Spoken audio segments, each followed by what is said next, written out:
কি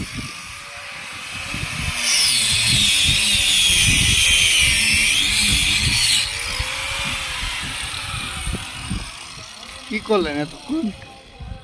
যুদ্ধ করলেন নাকি? যুদ্ধ করলাম ওয়ালের লোকে যুদ্ধ করলেন? কি দিয়ে যুদ্ধ করছেন? ব্লেন্ডার মেশিন দিয়ে? তো যেভাবে যুদ্ধ করছেন, আঁকা বাঁকা হয়ে খাচ্ছেন, বাপরে বাপ বাপরে বাপ, এইভাবে কেউ কি এই ওয়ালের সঙ্গে যুদ্ধ করে? হ্যাঁ, এভাবে কেউ যুদ্ধ করে? একদম আঁকা বাঁকা হয়ে মনে করেন যে আমার ওয়ালের লাগে আর ঘরের লাগে। আচ্ছা আচ্ছা, যাই হোক, এখানে যে কাটলেন, এখানে কি দিবেন? এখানে বোর্ডই পাচ্ছে কি বুট দিবেন? 2 গ্যাংয়ের বোর্ড। 2 গ্যাংয়ের বুট দিবেন? আচ্ছা আচ্ছা, তো কি কানেকশন যদি নেওয়া হয় সকেট দেওয়া হবে, একটা সকেটও দিবেন? সকেট একটা উপরে যদি